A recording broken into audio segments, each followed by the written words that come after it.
Newton's third law of motion. You might recognize this apparatus as Newton's cradle, and you might also recognize that action-reaction has something to do with this apparatus. But a lot of people confuse action-reaction for cause and effect. Yes, it is true that one ball coming in causes another ball to go out, but that's not action-reaction. So, Newton's third law officially states, or is said this way, that for every action there is an opposite and equal reaction. And you may have been able to say that on your own even. For every action there's an opposite and equal reaction. But what does it mean? Well, forces are never isolated. You will never ever have a single force. Forces always occur in pairs. So you could say that ball A pulls B to the left. So if A pulls B to the left, that's the action. The reaction would be B pulls A back to the right. A cannot put a force on B without B putting an equal and opposite force back onto A. That's action-reaction. So it looks like this motorcycle guy forgot action-reaction. I think he was a little angry, maybe a little road rage, and he wanted to put a force on the car to the left, but he forgot that the car puts a force on him back to the right. That's action-reaction. Action-reaction is not, he kicks car and then falls over. So, if you have this person pushing on a wall here, they are pushing the wall to the left. But you can see that they move to the right. They put a force on the wall to the left as an action. The reaction, wall put force on the person back to the right. So the wall would accelerate to the left and the person would accelerate back to the right. So let's think about this a little more carefully here. Let's say we're stopped at the stop sign, right on the line here. And my question is, which force accelerates the car to the right? You're going to press the gas pedal and the car is going to accelerate to the right. So what is the force that does that? Is it the engine? Is it the tires? Or is it the road? And the answer is the road is the force that's pushing the car down and accelerating the car to the right. That might seem a little funny, but let's think about action-reaction. Tires push the road to the left. That's an action. The reaction is the road is going to push the tires to the right. These two forces are equal and opposite. They're an action-reaction pair. So whatever force the tires put on the road to the left, the road is going to put a force back onto the tires to the right. And remember, Newton's second law says that the acceleration is in the same direction as the force. So the force comes from the road pushing it to the right, and it accelerates to the right. So the car accelerates to the right. Do you notice anything interesting in this picture? Well, let's zoom in on it a little bit. This is the stripe, and that stripe was laid down straight. And car after car accelerating from that stop sign literally pushed the stripe, the road, back to the left. And I thought that was an interesting picture. I had to take a picture of it. All right, so Newton's third law has easy applications. You just got to remember the forces are equal. But you can get tricked pretty easily. My question is here, if this person kicks the ball, which received the larger force, the foot or the ball? And before Newton's third law, you may have said the foot, you may have said the ball, but we now understand that if foot push ball up, that's an action. The reaction is ball is going to push the foot down. Was there action, reaction? You can't get away from it. And in football, we forget about this. So here's an example of a tackle, a really rough tackle. Okay. And it seems like the person that got hit got more force on them than the one doing the hitting. It seems like this guy got more force than that guy did. Can't be. That would violate Newton's third law of motion. That however much force was on this guy received the same amount of force. And back to Newton's second law with force and acceleration and mass, if the forces were the same, which they are, and the masses of each person is the same, they're probably pretty close, the acceleration of each person would be about the same.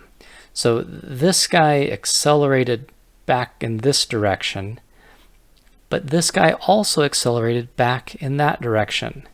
You don't see that because he was moving this way, and then when he hit, he accelerated in the opposite direction. He just slowed down. So if they have the same mass, they would have the same acceleration because the forces really are the same. So here's a tough one. Let's say the astronaut weighs 700 newtons. My question is, what's the reaction? Well, if you state it in a different way, it's a little easier. So let's say the action is Earth pulls astronaut down with 700 newtons of force. Then it's kind of easy to see maybe that the reaction is the astronaut pulls the Earth up with 700 newtons of force. Does that really happen? Does the astronaut really pull the Earth up toward him? Yes, it really does. That if this is the mass of the astronaut and this is the mass of the Earth, Earth pulled the astronaut down with 700 newtons. How much force was the astronaut putting back onto the Earth? 700 newtons. That is an action-reaction pair. The force on the astronaut is exactly the same as the force back onto the Earth. What's different is the masses. So this is the acceleration of the astronaut, just about the acceleration of gravity. It's a little less because up above the Earth a little distance. But let's see if we can calculate the acceleration of the Earth. So Newton's second law. We're going to calculate the acceleration of the Earth. There's 700 newtons applied to the mass of the Earth. 5.976 times 10 to the 24 kilograms. We've got to move that decimal place 24 times. So if I take this force divided by this mass, this would be the acceleration of the Earth. 10 to the negative 22. We've got to move the decimal 22 places that way. So that's what we've got there.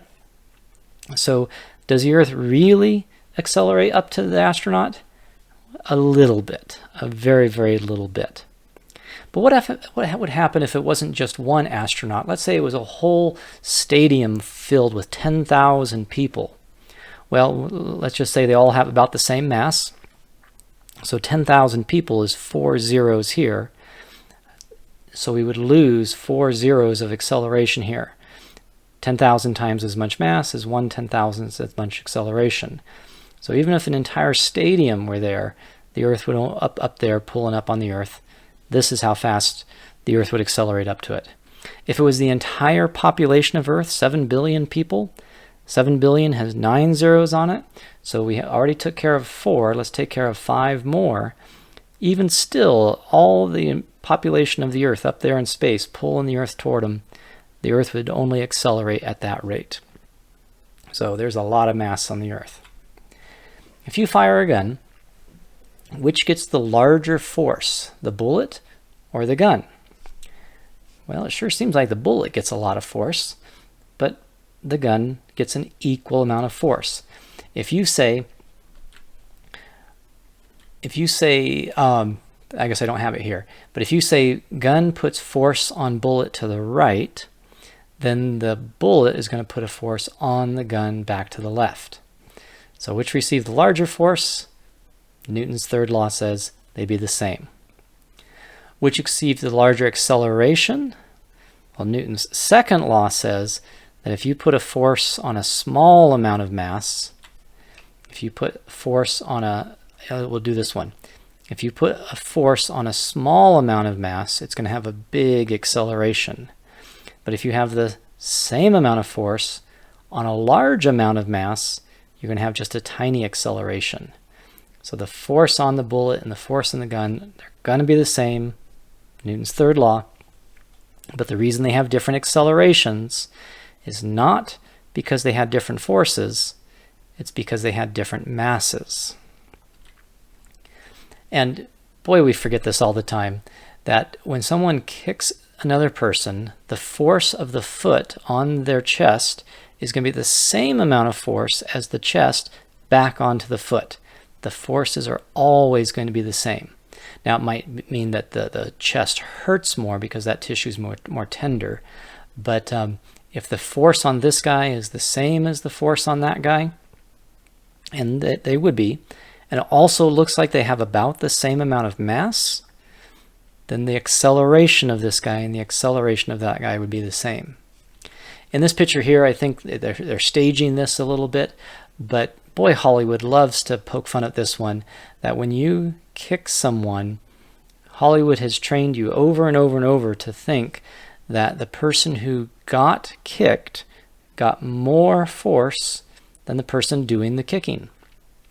And that can't be. The force is going to be the same.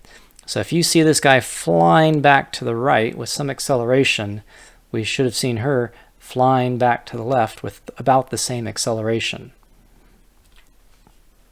All right, let's look at this example. Let's take an 8.5 by 11 sheet of paper and hold it up in the air and try to hit that piece of paper with 50 pounds of force. And I'm suggesting that that is impossible. No one can hold a piece of paper up in the air and hit it with 50 pounds of force. Well, let's think of why. Let's answer that first with Newton's third law. That and this will be Newton's first law as well, dealing with inertia.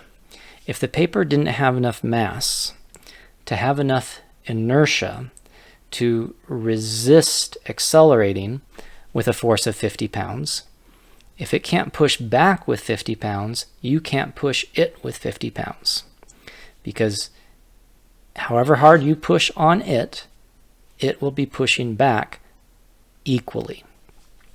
That might not be very satisfying, so let's look at it in terms of Newton's second law, acceleration, force, and mass. I'm going to do an indirect proof here.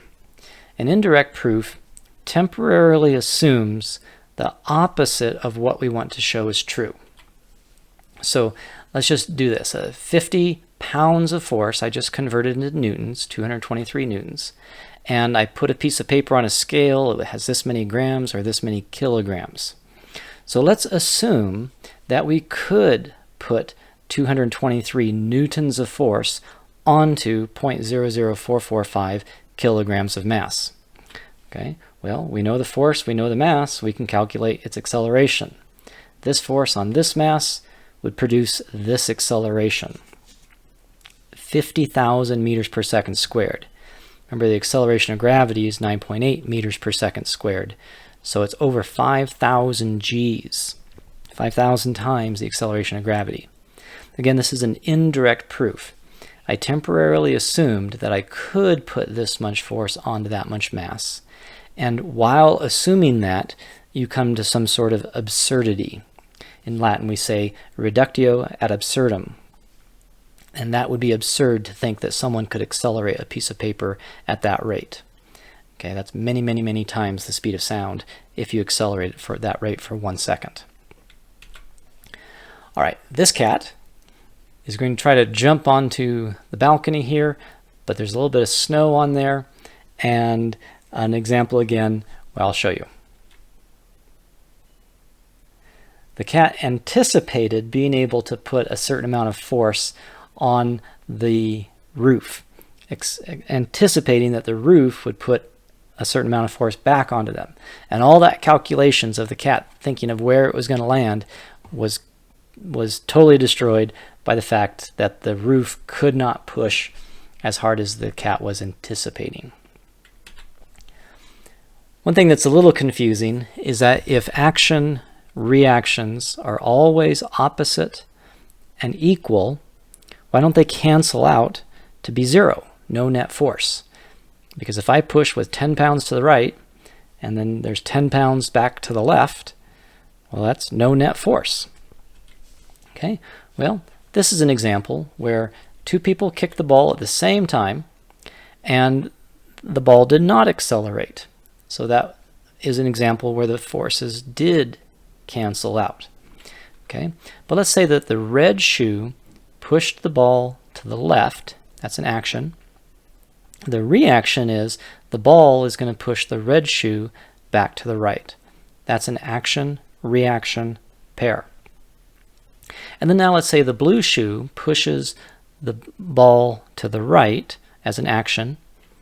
The reaction, ball pushes the blue shoe back to the left. So this is an action-reaction pair. This is an action-reaction pair. What's the net force on the ball? Well, it's 0. So these forces canceled. They did. And the reason is action-reaction forces don't cancel. These were not action-reaction. Those are two forces acting on the same object, equal and opposite.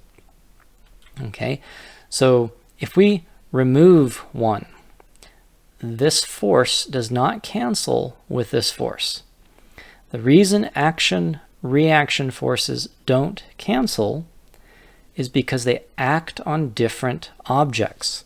This is acting on the ball, and this is acting on the foot. So if we look at just the ball, there is a net force on the ball. So that ball will accelerate. Action-reaction forces don't cancel because they act on different objects. So when one person kicks the ball is going to accelerate to the right, and the foot accelerated to the left. Did you see the foot accelerate to the left? There it goes. It slowed down. It was moving that way, but accelerating that way. All right, this is kind of an age-old problem that the horse pulls on the cart with some force. The cart is going to pull back on the horse with the same amount of force. That's Newton's third law. So why don't those forces cancel? How is it even possible that the horse can get moving down the road? So we've got these terms here, and I have like an anchor.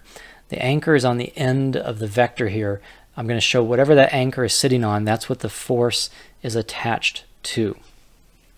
So let's say that the horse decides they're going to go to town, and what would be the first force that's there? I'm going to say that the horse starts the show going by pushing the ground backwards. That's the action of the horse. That there's 300 newtons from the horse on the ground. The anchor's right there on the ground. The reaction is the ground is going to be pushing on the horse forward with an equal amount of force. This is action and reaction. They don't cancel because one is on the ground and the other is on the horse. All right, so now the horse is moving forward a little bit. I'm going to say that the horse can put 100 pounds of force on the cart. So as the horse moves forward, it is going to be pulling the cart to the left with 100 pounds. The reaction would be there's going to be 100 pounds on the horse back to the right. So this is 100 pounds on the cart to the left and 100 pounds on the horse to the right. They don't cancel because one acts on the cart, the other acts on the horse. Let me show one more set of action-reaction forces. And let's say that the axle here is not well greased. That as it tries to turn, it doesn't turn freely. So as it resists that, it's going to be pushing the ground to the left. 50 pounds from the cart on the ground, and that's going to be to the left. The reaction is ground is going to be pushing on the cart back to the right. How are we doing? Hopefully we're doing good. Let's focus in on just the horse and see if we can identify the net force on the horse. Well, this is 300 pounds on the horse to the left, and this is 100 pounds on the horse to the right. So there's 200 pounds. 300 to the left and 100 to the right make 200 to the left. I said pounds. 200 newtons on the horse. All right, now let's focus in on the forces on the cart. What's the net force on the cart? Can you see it? 50 newtons. 100 newtons to the left and 50 newtons to the right. There's 50 newtons of force on the cart. Now my question is, how does the mass of the horse compare to the mass of the cart? You think, I don't know, there's too many numbers. Well, we just have to look at the net force on the horse and the net force on the cart and apply Newton's second law. Which had the greater acceleration? Well, it looks like they just kind of moved off in unison. So the acceleration of the horse and the acceleration of the cart were the same. But I can see that there's 4 times as much force on the horse as there is on the cart. 200 is 4 times as big as 50. So if there's 4 times as much force on the horse, there must have been 4 times as much mass of the horse to make them accelerate at the same rate. So the horse was 4 times as massive as the cart. One last thing, what's the net force on the horse-cart system? Well, that's forces that act either on the horse or the cart. 200 newtons on the horse, 300 newtons on the horse to the left, 50 newtons on the cart back to the right. Looks like there's 250 newtons on the horse-cart system to the left. And this helps us understand what we were meaning by these external forces when we were talking about Newton's second law. If we're talking about the horse-cart system, everything dealing with the horse and cart, this is a force that was external to the horse and cart. So is this. But the 100 newtons on the cart from the horse and the 100 newtons on the horse from the cart, those are internal forces. They came with inside the system. And that helps us understand a little bit about Newton's third law of motion, action, reaction.